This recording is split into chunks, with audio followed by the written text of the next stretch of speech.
नमस्कार साथियों। जय जय राजस्थान। पीटीआई भर्ती में जो भी बच्चे ने फाइट कर लिया है, उनकी उत्सुकता और बेचैनी को मैं समझ सकता हूँ। और जो प्रक्रिया है उसमें थोड़ा समय लगेगा। तो अभी आप लोगों के जो आए कमेंट, उनमें से मैं कुछ कमेंटों पे बात करना चाहूँगा। तो पहला तो है दोस्तों,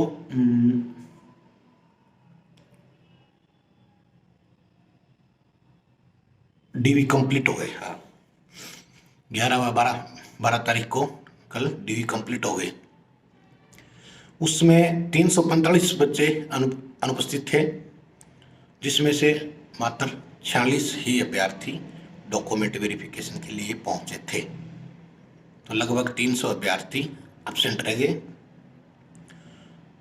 उनका एब्सेंट रहने का कारण आप लोगों को भी पता है कि भाई किसी ने फर्स्ट ईयर में ही फॉर्म भर दिया और सेलेक्ट तो हो गया, लेकिन उसके पास डिग्री नहीं थी, है ना, डिग्री कंप्लीट नहीं हुई।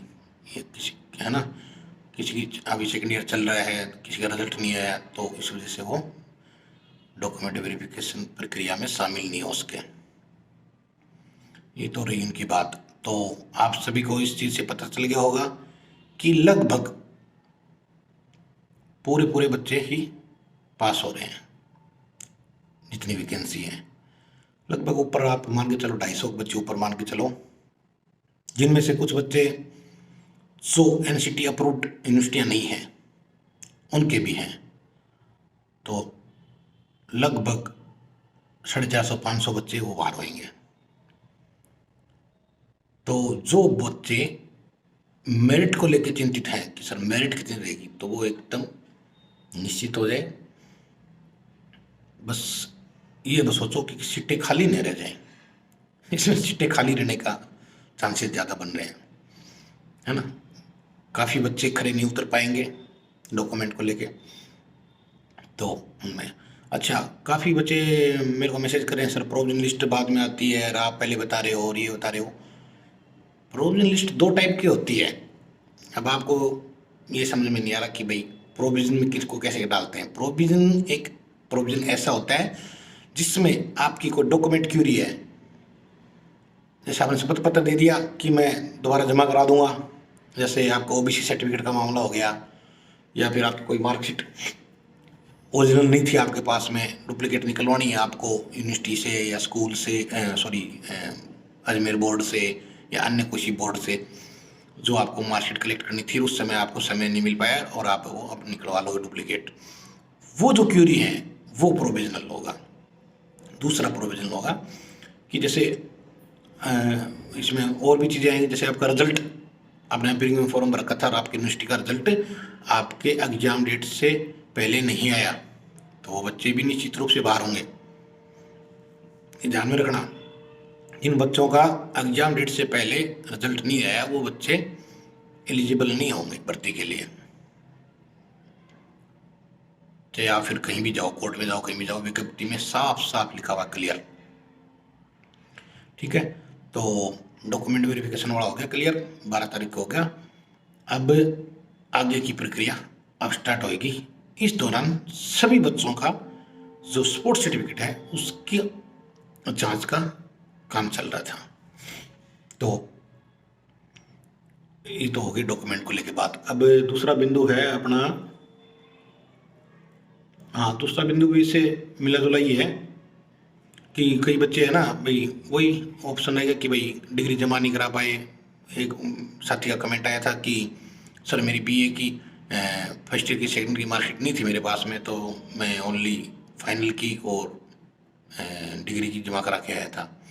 तो कोई बात नहीं, बीए की नहीं थी, आपने शपथ पत्र दे दिया, तो आप बीए की डुप्लीकेट यूनिवर्सिटी, जो भी यूनिवर्सिटी आपकी, राजस्थान यूनिवर्सिटी है, बीकानेर है, गंगा सिंह है, जो भी है, तो उससे आप अपने डुप्लीकेट मार्कशीट अप्लाई करो और अप्लाई करके निकलवा लो। मात्र महज एक दिन का काम है, तो आप आराम से कर सकते हो। जाना पड़ेगा आपको वहाँ पे, अप्लाई करो, 100-150 रुपये जो भी फीस होती है यूनिवर्सिटी की वो लगेगी और आपको डुप्लीकेट मार्कशीट लग जाएगी, मिल जाएगी। उस पर बाकायदा लिखा होता है कि भाई ये डुप्लीकेट मार्कशीट जारी कर दी गई है, तो वो आपकी ओरिजिनल मार्कशीट ही मानी जाएगी। ठीक है, तो यूनिवर्सिटी बाकायदा उस पर लिखती है। तो इस संबंध में एकदम निश्चित रहें, कोई भी क्यूरी आपने छोटी डॉक्यूमेंट के संबंधित उसको पूरी कर लें, ठीक है, जिससे कि आप समय पर उसको जमा करा पाएँ। ठीक है भाई, वो प्रोविजन लिस्ट निकालेंगे, भाई आपकी ये क्यूरी थी, आप ये जमा कराओ। उस टाइम अगर आप जमा नहीं करा पाओगे तो फिर आपकी दिक्कतें आ सकती हैं, है ना। तो थोड़ा सा टर्म एंड कंडीशंस का भी ध्यान रखना है। और तीसरा बिंदु है अपना दोस्तों रिजल्ट। अब आती है मुख्य बात, रिजल्ट। तो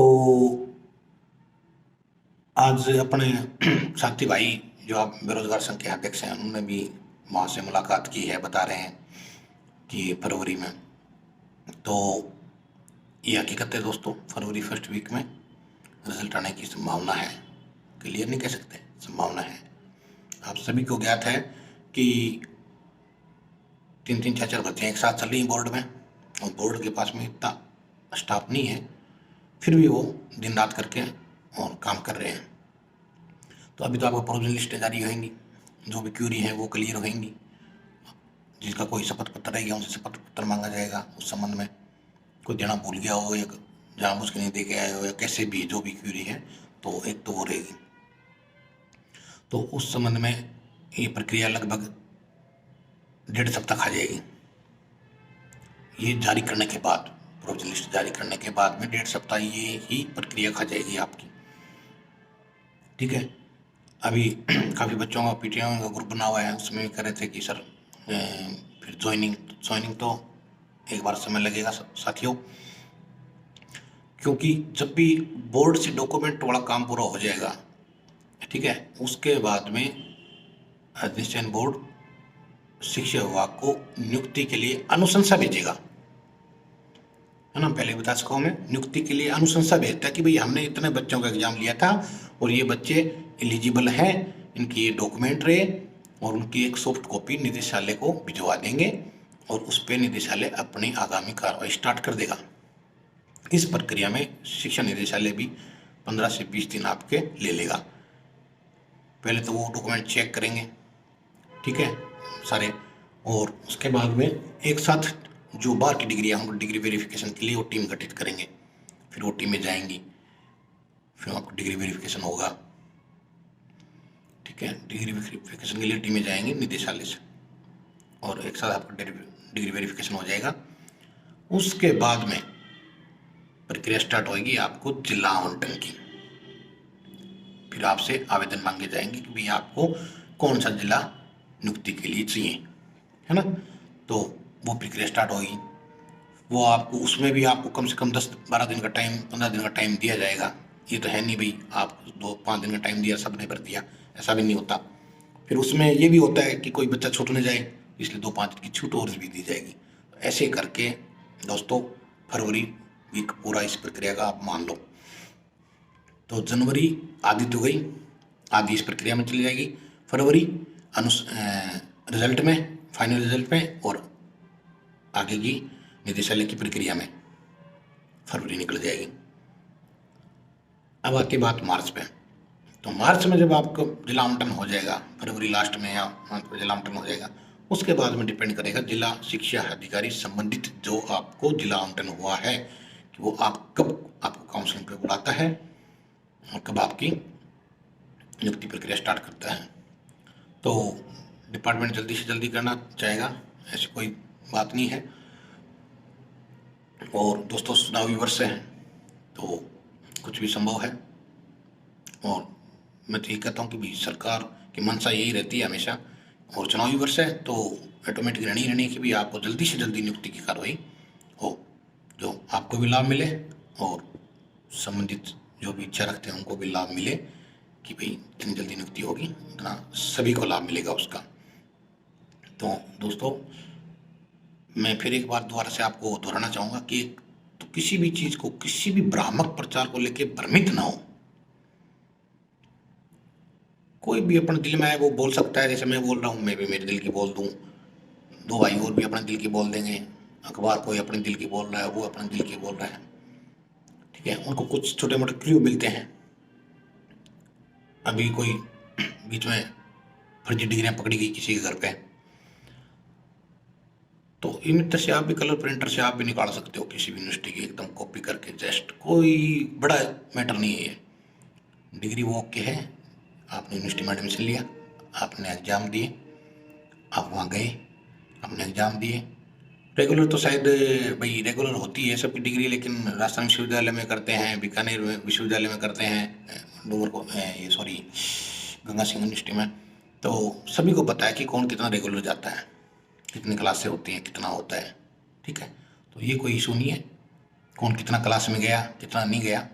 आपने एग्ज़ाम दिया, आप एग्ज़ाम में पास हुए यूनिवर्सिटी के एग्ज़ाम में, तो आपको डिग्री इशू हो गई, डिग्री इशू हो गई। अच्छा, जिन्होंने घर पे छपी है या इमितर से छपवाई है या फिर किसी के झांसे में आके छपवाई है या फिर ऐसा कुछ है, तो वो थोड़ा सतर्क रहें, क्योंकि फिर आगे की कार्रवाई भी होनी निश्चित है। तो अगर यूनिवर्सिटी मना कर दे कि भाई ये हमारा स्टूडेंट नहीं है, ये डिग्री हमने नहीं दी इसको, तो वो आपकी डिग्री फर्जी होगी, फेक होगी। तो उस संबंध में फिर आप स्वयं जिम्मेदार होंगे, उसमें नौकरी से तो वंचित हो गए, अन्यथा कानूनी कार्रवाई की प्रक्रिया का भी आपको सामना करना पड़ सकता है। तो दोस्तों ये कुछ बिंदु थे, बाकी तो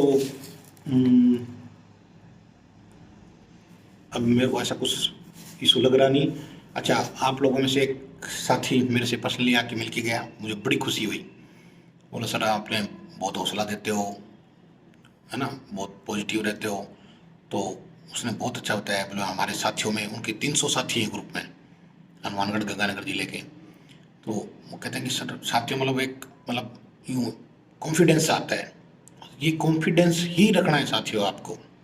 मैं फिर दोबारा से कहना चाहूँगा कि किसी भी भ्रमित जो भी हो भ्रमित खबर, उससे अपने आप को डाउटफुल मत महसूस करो। ये हो जाएगा, भर्ती रुक जाएगी, कोर्ट में रुक जाएगी, कोर्ट में चली जाएगी, ये हो जाएगा, वो हो जाएगा, कुछ नहीं होना। नियुक्ति आपकी, भाई देखो अभी तो समय मार्च का चल रहा है, जिस हिसाब से प्रक्रिया चल रही हैं तो मार्च तक नियुक्ति का आसार है। बाकी नियुक्ति में 15-20 दिन, महीना 1.5 महीना देरी हो सकती है, बाकी आपकी भर्ती प्रक्रिया पे कोई दिक्कत नहीं आएगी, ठीक है। तो इस चीज़ को लेके एकदम निश्चिंत रहें। अच्छा, काफ़ी बच्चों के स्पोर्ट्स सर्टिफिकेट में कुछ इश्यूज़ हैं, तो वो अपने क्लियर कर लें, है ना। तो क्लियर कर लें, कहीं भी किसी के क्लियर करने में दिक्कत आ रही है या उसके मतलब वो क्लियर नहीं कर पा रहा है, कुछ भी कोई किसी भी प्रकार का इशू है, तो एक बार मेरे को कमेंट में ज़रूर बताएं और मैं उसका सॉल्यूशन आपको बताऊंगा, ठीक है। तो इस हिसाब से आप अपनी पूरी तैयारी रखें। अच्छा, जो अनुपस्थित है वो अनुपस्थित रह गए, तो मतलब भर्ती प्रक्रिया में शामिल नहीं हुए, तो आप लगभग आपके जो टोटल बंदे हैं उनसे 240-50 के आसपास बंदे ज़्यादा पास हुए मानो। तो जो बच्चे बार बार कहते हैं सर मेरिट कितने रहेगी, मेरिट कितने रहेगी, तो मेरिट को भूल जाओ, क्योंकि जब 2 गुना पिछली भर्ती में 2 गुना बच्चे लिए गए थे, तो और स्पोर्ट्स सर्टिफिकेट के नंबर जुड़ के आए थे, तब 8 से 10 नंबरों का 12-13 नंबर, सॉरी 12-13 नंबर का मतलब ऊंची गई थी मेरिट, है ना, 12-13 नंबर चढ़ गई थी, ठीक है। तो वो इशू आपके साथ नहीं होने वाला, अधिकतम 5 नंबर, ठीक है। तो मेरिट को लेके बिल्कुल भी चिंतित ना हो, ठीक है। मेरिट से अगर 5 नंबर ऊपर है तो आपको श्योर मान के चलो आप कंफर्म सेलेक्टेड हो, बशर्त ये है कि आपका कोई इशू नहीं होना चाहिए डॉक्यूमेंटली, है ना। अच्छा, एक साथी कमेंट आ रहा है बार बार कि सर हमारा रिजल्ट तो 23 तारीख को आ गया था ऑनलाइन, और जब यूनिवर्सिटी ने मार्कशीट दी तो उसमें शायद 15 अक्टूबर या 30 अक्टूबर कुछ ऐसे दिखा रहे हैं कि issue date, marksheet issue date. तो साथियों मैं आपको बता दूं कि भाई आपने डॉक्यूमेंट वेरिफिकेशन के समय आपने ऑनलाइन वाली मार्कशीट लगाई थी, नहीं लगाई थी? नहीं लगाई थी तो लगानी चाहिए थी, और फिर भी नहीं लगाई है तो आपको प्रोविजन में अगर वो डाल देते हैं तो आप अपने संबंधित यूनिवर्सिटी से ये एक लेटर पैड पे लिखवा के सामूहिक रूप से और ऑनलाइन वाली मार्कशीट साथ में लगा के और जमा करा दीजिएगा कि भाई हमारा रिजल्ट 23 तारीख को जारी हो गया था, लेकिन जो मार्कशीट इशू डेट, क्योंकि उस पर क्लियर लिखा हुआ है ये मार्कशीट इशू डेट है, और सभी को पता है कि यूनिवर्सिटी रिजल्ट पहले जारी करती है और मार्कशीट 1.5 महीने बाद में आती है, सबकी आती है, प्रत्येक यूनिवर्सिटी आती है। लेकिन अपने राजस्थान यूनिवर्सिटीज़ जो हैं, बोर्ड हैं, उनका एक अच्छा काम रहता है कि वो जब भी मार्कशीट जारी करते हैं तो उन पे दोनों चीज़ लिखते हैं। दोनों चीज़ लिखेंगे, रिजल्ट डिक्लेयर डेट और मार्कशीट इशू डेट, वो दोनों लिखते हैं। और बाहर की यूनिवर्सिटियाँ हैं वो ओनली अपनी मार्कशीट इशू डेट लिखती है। तो इसमें घबराने की कोई ज़रूरत नहीं है। कोई बच्चा ऐसा है, काफ़ी कैंडिडेट ऐसे हो सकते हैं कि भी जिनका रिजल्ट पहले आ गया ऑनलाइन और उनकी जो मार्कशीट जो इशू हुई है वो लेट हुई है ना, रिजल्ट मतलब एग्जाम के बाद में हुई है, तो उसको घबराने की बिल्कुल भी जरूरत नहीं है। या तो उस संबंधित शपथ पत्र किसी ने दिया हो तो ठीक है, नहीं दिया हो तो भी बड़ा इशू नहीं है। आप अगर प्रोविजनल डालते हैं तो आप अपनी ऑनलाइन जारी रिजल्ट वाली मार्कशीट और संबंधित यूनिवर्सिटी से एक एक भाई सिंगल बंदा हो तो देखो उसको सिंगल को लिखवा के लाना पड़ेगा। अगर काफ़ी सारे बंदे उस यूनिवर्सिटी से हैं तो सारे बंदे सामूहिक रूप से जाके कि भाई हमें ऐसा एक लेटर जारी कर दो कि भाई हमने ऑनलाइन रिजल्ट इस दिन जारी कर दिया था और जो मार्कशीट में छपी हुई डेट है वो हमारी मार्कशीट इशू डेट है, तो उसको लेके क्लियर हो जाएगा। और वो लाके आप सभी कॉपी करा के अपने अपनी और ऑनलाइन मार्कशीट निकाल के और उसके साथ में जमा करा देना, तो वो इशू आपका खत्म हो जाएगा। इसमें बिल्कुल भी आपको घबराने की जरूरत नहीं है। पर ये देख लेना कि रिजल्ट बाद में आता है एग्जाम डेट के, तो वो बहुत बड़ा इशू है दोस्तों।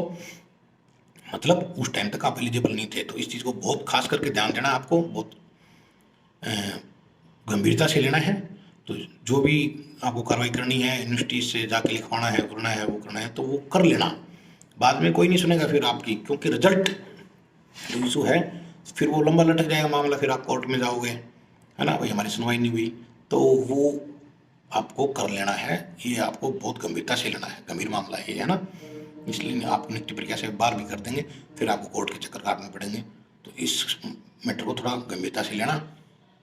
तो दोस्तों मेरे हिसाब से इन दिनों में जो भी आपके कमेंट आए तो मैं उनका जहाँ तक उसका मैं जवाब दे चुका हूँ। और आपसे माफ़ी चाहता हूँ कि मैं पर्सनल निजी काम से 3 दिन जयपुर में था, तो 12 तारीख को जो बच्चे डॉक्यूमेंट वेरिफिकेशन कराए उनसे मेरी मुलाकात भी हुई, मैं वहाँ गया भी था।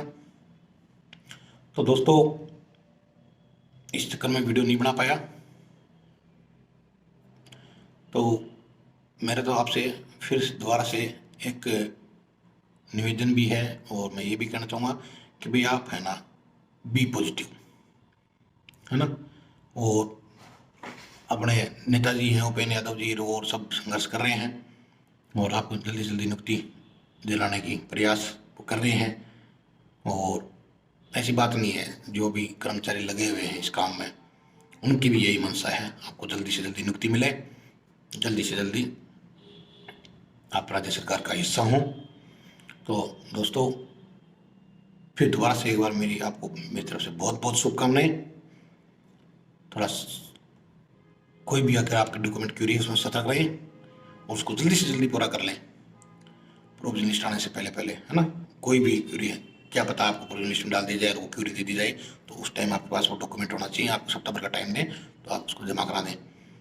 उसके बाद में दोस्तों ये सारा प्रक्रिया होने के बाद में जब फाइनल रिजल्ट जारी होगा ना, उस टाइम उन्हीं बच्चों का जारी होगा जिनकी सब क्यूरियाँ खत्म हो गई हैं। उस टाइम वो रिजल्ट से बाहर हो गए ना, फिर वो क्यूरी ढूंढते रहना, बाद में कुछ नहीं होगा, है ना।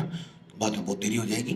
तो डरे नहीं, घबराए नहीं, एक प्रक्रिया होती है, प्रक्रिया से गुजरना होता है, सबको गुजरना होता है। जितने भी आपसे पहले भी आपके सीनियर्स जो हैं नौकरी लगे हैं उनको भी गुजरना होता है, एक प्रक्रिया है, इसमें थोड़ा बहुत समय भी लगता है। अपने जैसे भाई जब आप नौकरी में आओगे तो पता चलेगा कि काम कैसे होता है, क्योंकि कोई भी हो मैन पावर को टाइम तो लगता ही है। ये तो है नहीं भाई सबके बाद दूध छड़ी यार झपक से कर दिया, तो काम थोड़ा सा समय लगता है काम में।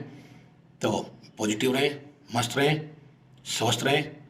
और कोई भी क्यूरी हो, एनीवन, किसी की छोटी से छोटी क्यूरी हो, कोई बात हो तो मेरे को कमेंट में डालें, मैं आपके लिए वीडियो बनाऊंगा। दोस्तों मैं काफ़ी दोस्त मैसेज कर रहे हैं कि सर नंबर दे दो सर, तो दोस्तों मैं माफ़ी चाहता हूँ, पर्सनल नंबर नहीं दे सकता। मेरे भी आपको पता है नौकरी भी है, थोड़ा पर्सनल लाइफ भी है, तो मैं सबको फ़ोन पे जवाब नहीं दे सकता, क्योंकि बच्चे की जब क्यूरी होती है एक बच्चे को 15-15 मिनट समझाना पड़ता है।